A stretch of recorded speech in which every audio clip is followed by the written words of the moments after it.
Tonight's recording may involve strong language and adult themes. I've met these people. I think that's highly likely to happen. My name's Kev. Oh, you're the first one to swear, though. True. Hello and welcome to Comic Cuts, the panel show. My name's Kev F. Sutherland. You might know me as a writer and artist for Beano, Marvel Comics, Oink, Red Dwarf, Doctor Who, Viz, the Scottish Falsetto Sock Puppet Theatre, and my graphic novel adaptations of Shakespeare. But chances are you probably don't. My guests today, talking comics, are Laura Watton and David Leach. Hello. Hello.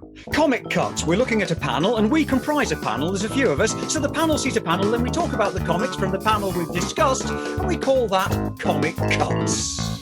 The Rex Harrison School of Singing, then. Yes.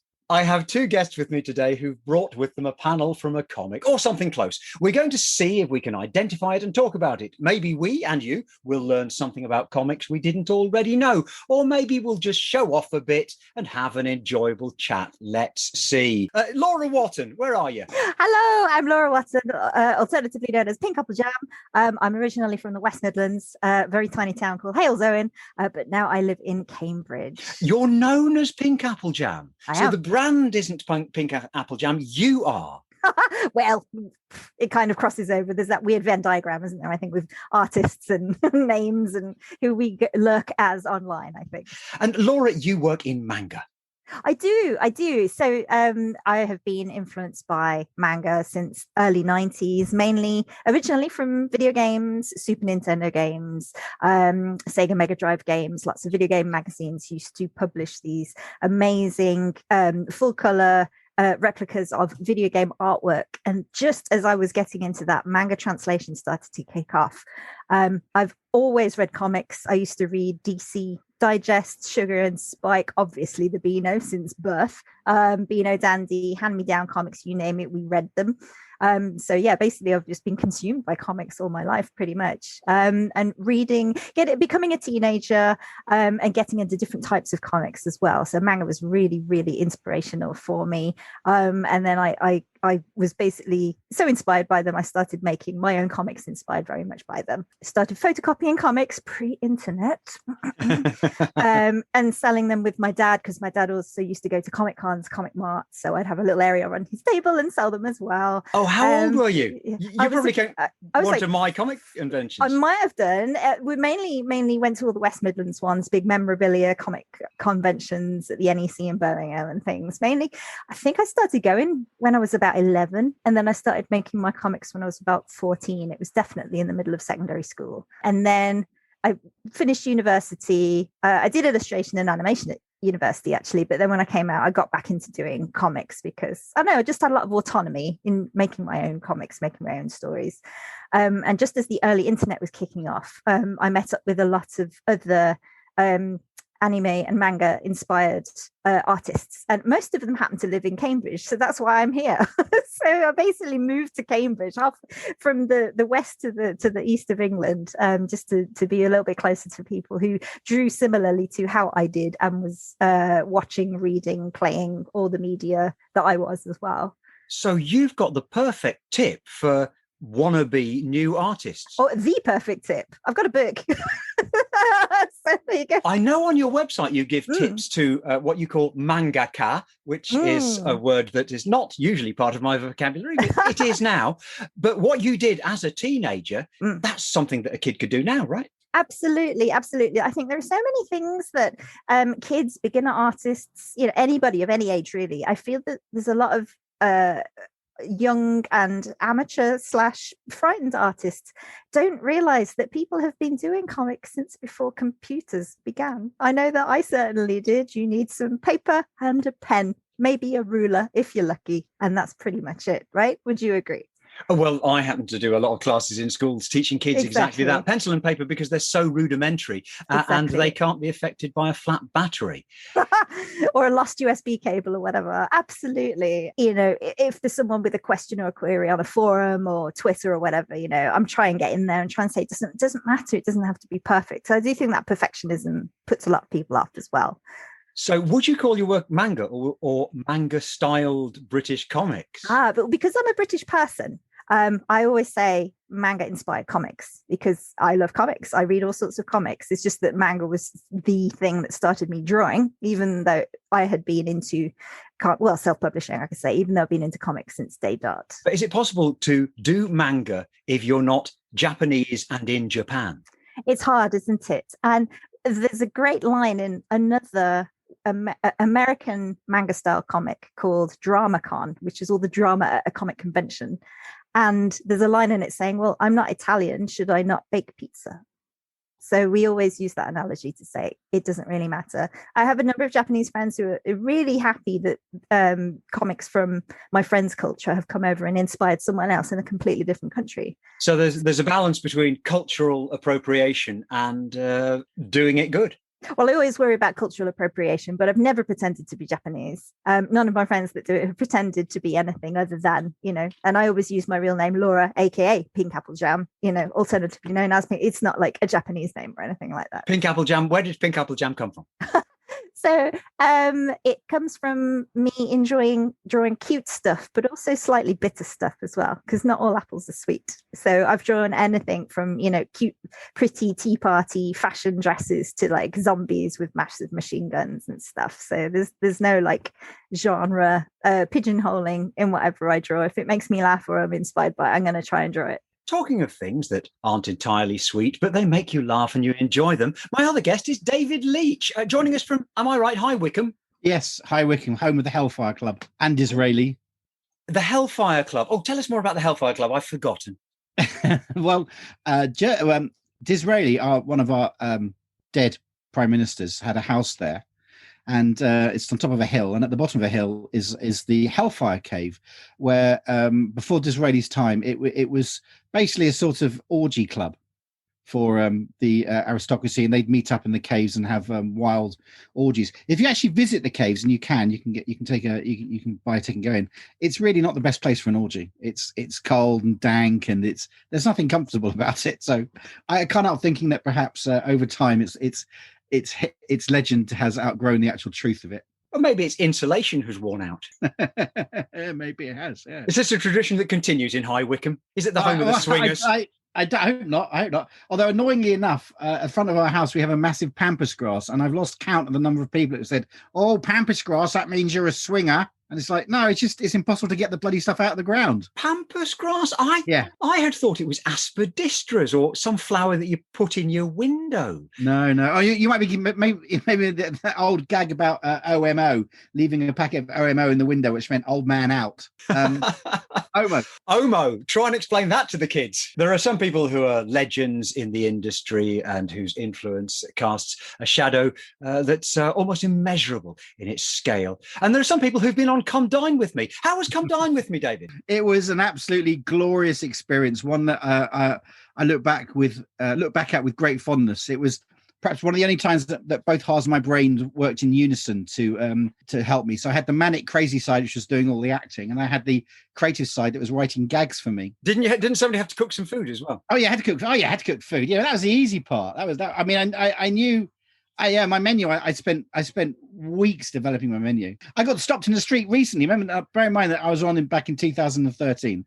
I got stopped 2 weeks ago in the street, and someone stopped me and said, "Were you on Come Dine With Me?" And I went, "Yeah, I was." And he went, "Oh wow, I watched that one." And it was like, "Oh crumbs." I think the frustrating thing is that doesn't happen on the strength of people's comics work. Yes. David, for anybody who's not familiar with your work, go on.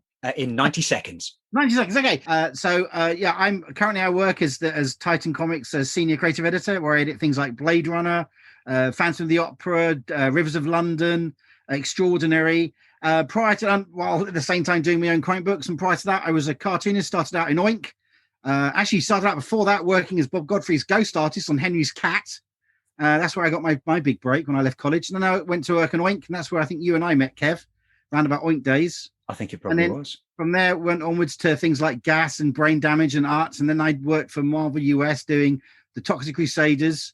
And then I betrayed my art, my craft, and became an evil editor. And I've spent the last 20 years working as an editor for people like Marvel UK and and Panini, and now Titan. So that's me in a nutshell. Oh, and then in my spare time, when I'm not making other people's comics, I'm doing Psycho Gran, the world's most violent old lady, which I've been drawing since 1986. She was my first professional cartoon character, and she appeared in Oink. And I'm still doing her 30 years later. The old bag. I've asked everyone on the panel to bring a panel to the panel. You can see these images on my website, kevfcomicartist.com, or on my Twitter, or you should see it on the holding image for the podcast episode itself, depending where you get your podcasts from. But you won't need to see these images because we're going to describe them. And we are. And first, I would like to have a look at the image brought along by Laura Watton.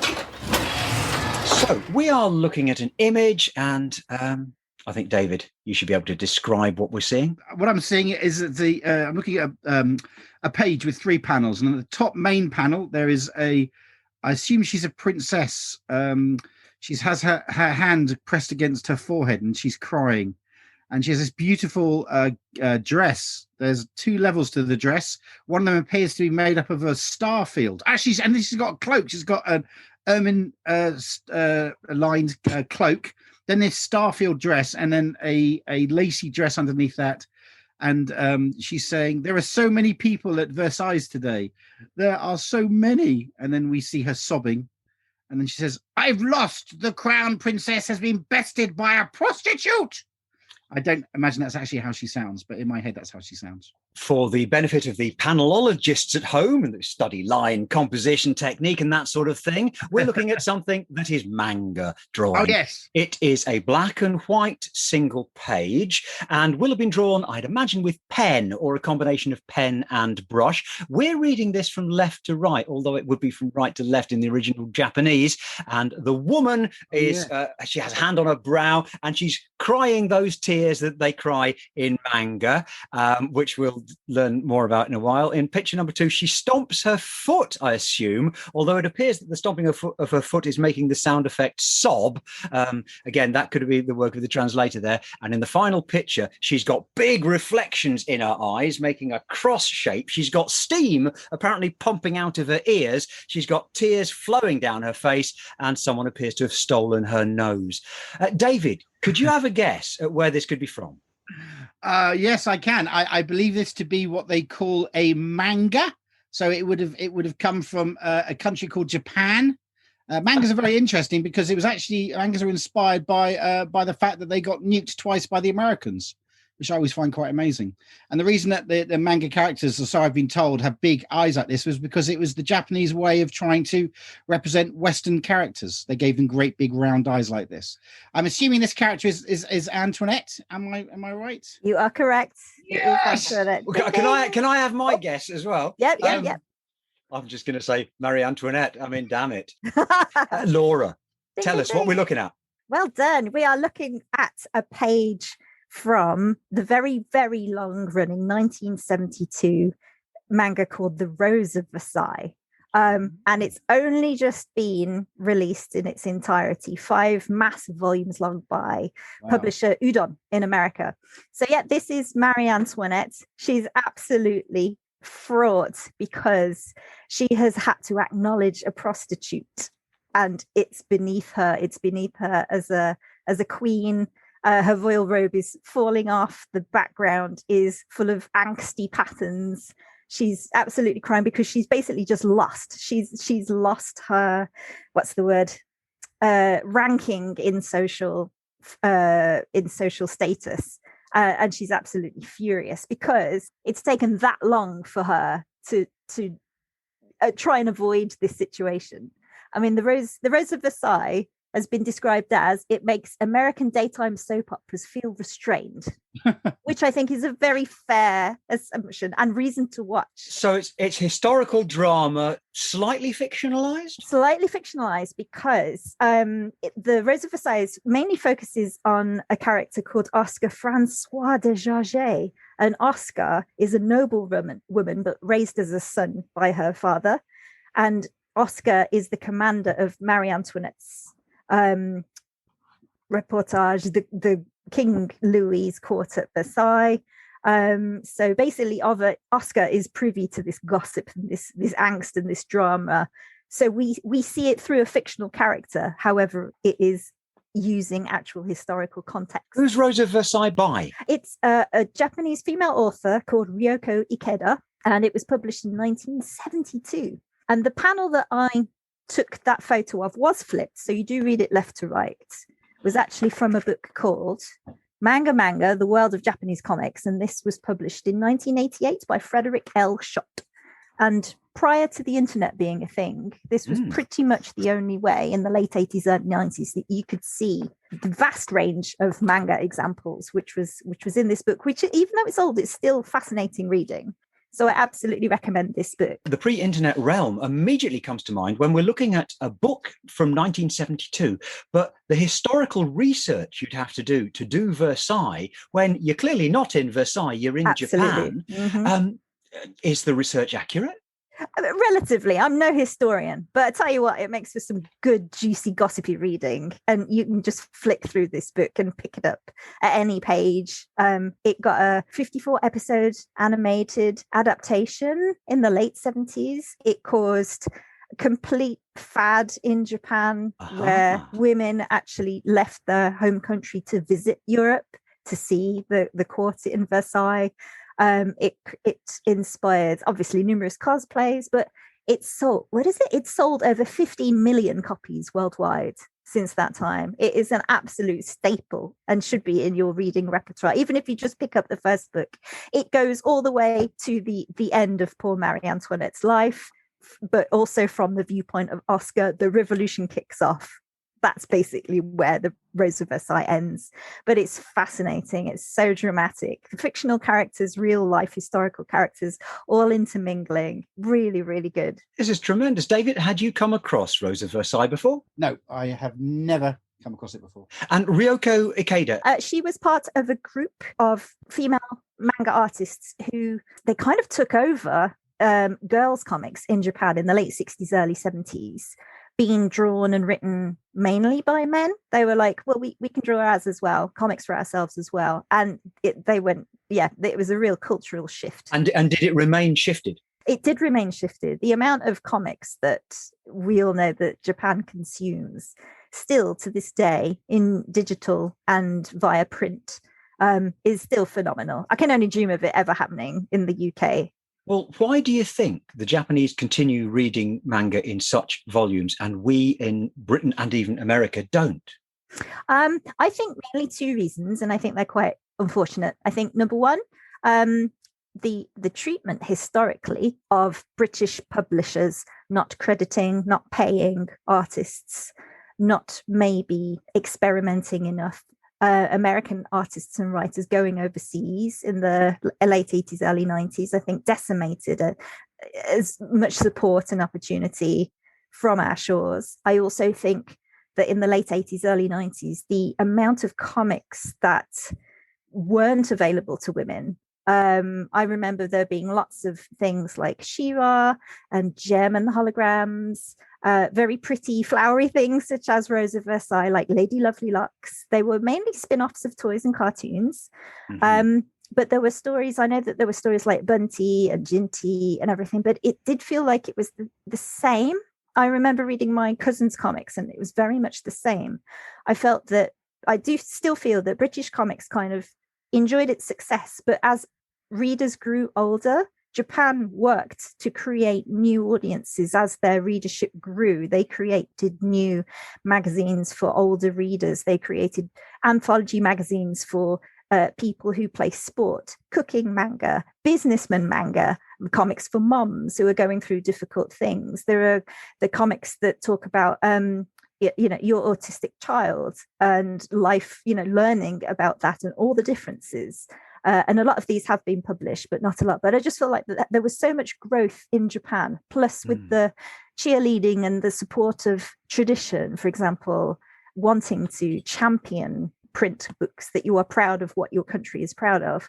Whereas I think in England, we still actually have that Victorian sensibility of comics are sub what we want, whatever that is, even though comics help with reading, comics help with expression, comics help with escapism. Well, I was just going to say that what was interesting about the British comic industry, what they would do is that the way that they set up publishing for kids, they'd get them at an early age. So you start very little, you'd be at nursery school and you'd read things like Playhouse or if it was polystyrene, it would be buttons. So you start very junior. The idea was is as you got older, you then progress over to humor comics. So there'd be things like Whizzer and Chips, Buster, Core, all of these things there.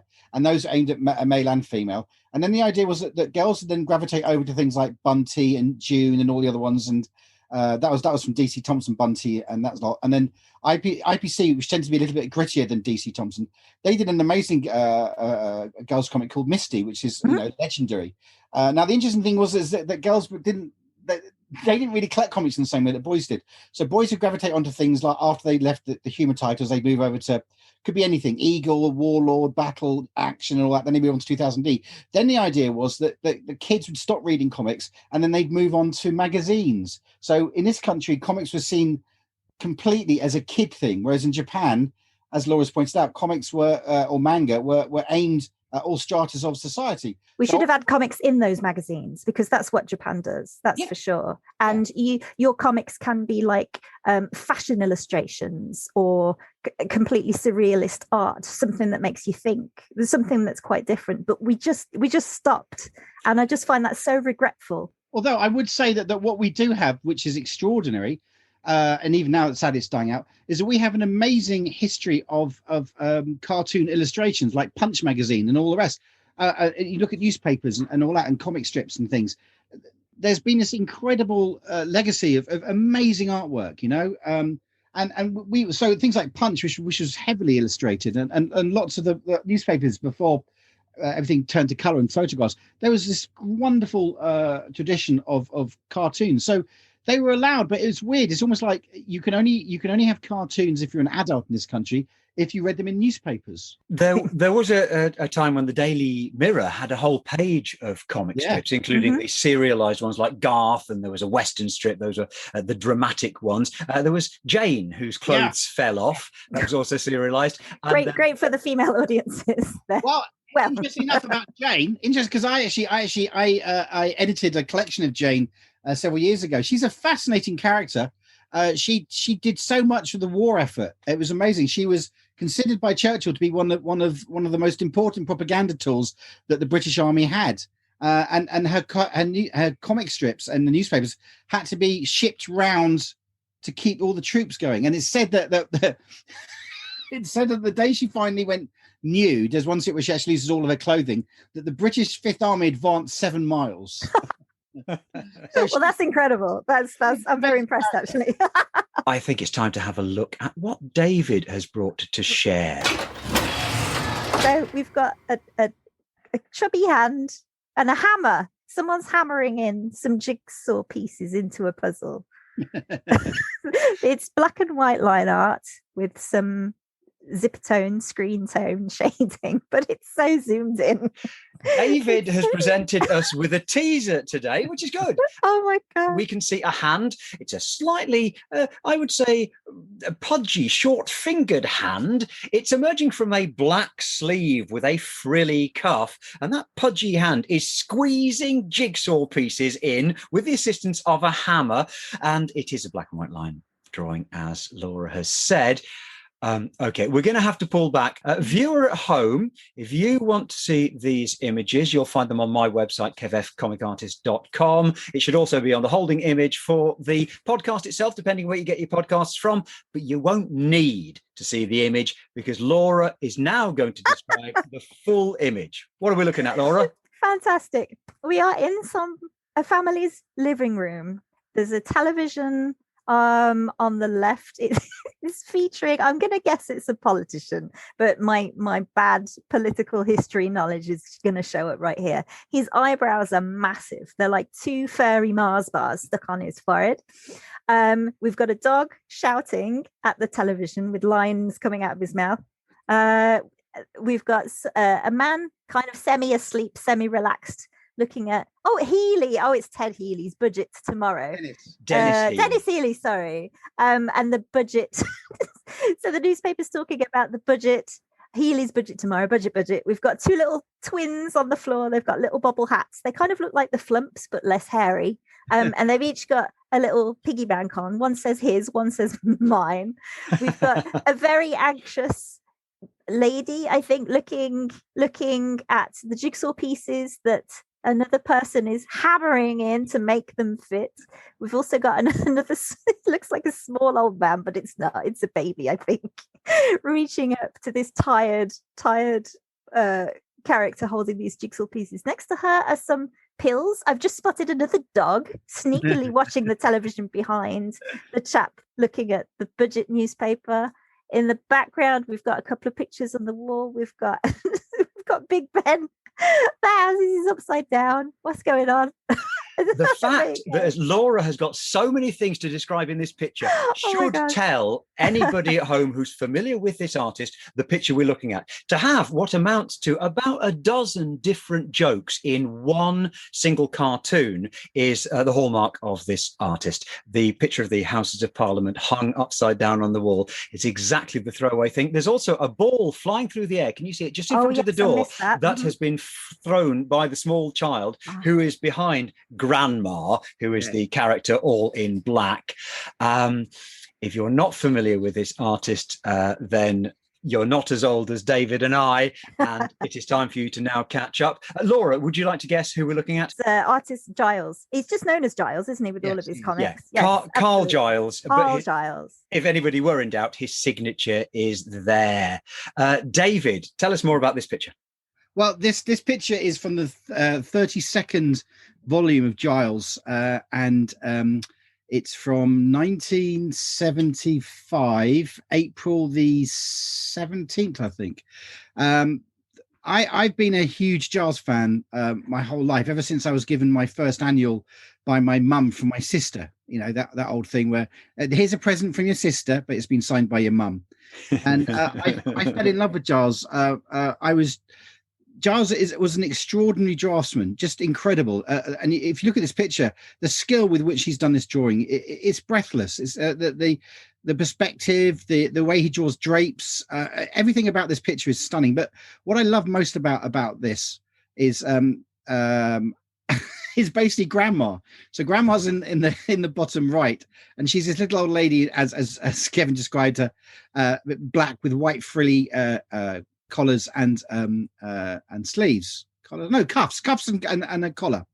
And she wears glasses. She's got a short haircut, and she's doing a puzzle. And now, what I loved about this as a kid is that a lot of the time I look at these cartoons, I wouldn't understand the gag. So when I read this as a kid, I had no idea what the budget meant and who Dennis Healy was or anything like that. As an adult, I can look at it and laugh, and I think it's amusing. But what I loved about this is I vividly remember this. This is one of those rare cartoons that I remember. And what I remember about this is that when I saw Grandma on the bottom and she was hammering that puzzle, I burst out laughing because I thought it was so funny. And I suddenly started looking at Giles cartoons with a completely different eye. I sort of started looking for all the hidden gags. And the great thing about Giles, he would just litter his cartoons with these wonderful sight gags. Just amazing. He did this whole fake family. He never had children. But the whole Giles family, that there were as Laura's pointed out, there's the twins. You got Aunt Vera sitting in the background, who always went around with Grandma, and she was constantly ill. And on the chair by her in this picture, there's a little bottle of pills. So there was you got the little kid behind Grandma who's lobbing the ball. Now, what I love about this picture also is that the ball is clearly for Butch, the dog who's barking at Dennis Healy. So the idea is that the ball's going to sail over the top. The dog's going to attack the TV, knock the TV over. So there's all this sort of stuff. He's telling us a gag. He's giving us other stuff going on. There's so much in this drawing, which I just find it exhilarating. I try looking at it now and I got goosebumps. I just adore Giles. He was such an amazing cartoonist. We played a game at a comic festival in, I think it was Manchester, back in 1998. On stage, we had a whole load of hosts, including Bob Wayne, who's the CEO from DC Comics. And it was a game called The Best. We pitted one comic against another comic, and each of the creators brought along something that they championed. And the winner was Giles. After which Bob Wayne had to ask me, what's a Giles? Because we hadn't had images able to show on the screen. And so we'd been discussing these things, and he had no idea what we were talking about. But we were talking about this as a comic, because we were at the comic convention. And yet it's not sequential images. It's still images. I mean, they're sort of sequential in that if you get through the book, you get a whole year told in pictures. There was a cartoon published every 2 or 3 days. So it's 3 a week, I think he did, wasn't it? Yeah, and he would do a Sunday as well.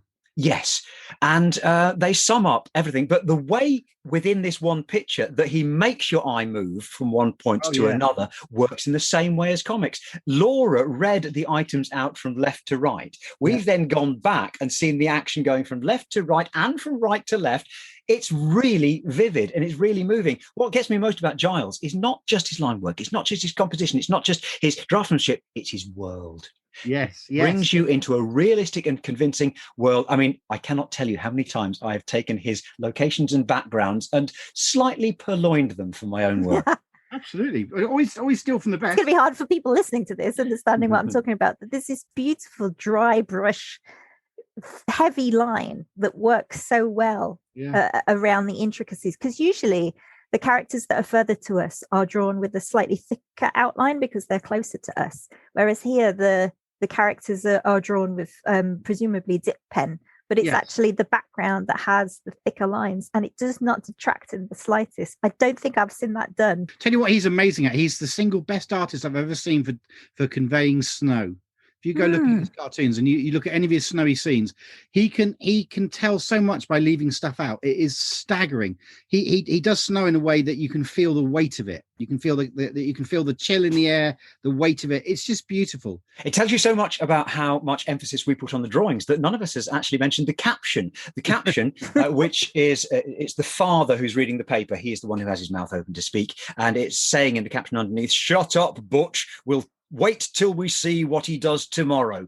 That's referring to what Dennis Healy will do in his budget tomorrow. So actually, that gag is way less interesting than everything else that happens in the picture. Absolutely. Often the case with Giles, I feel. Interesting thing about Giles was that he was left-wing, but his work appeared in the Express. Yes, the Express couldn't be a more rabid right-wing paper in subsequent years. I don't know how bad it was in the 1970s. Because the thing was that he had worked for Reynolds News, which was very left-wing, and he did sort of feel slightly guilty when he went to the Express and the Sunday Express.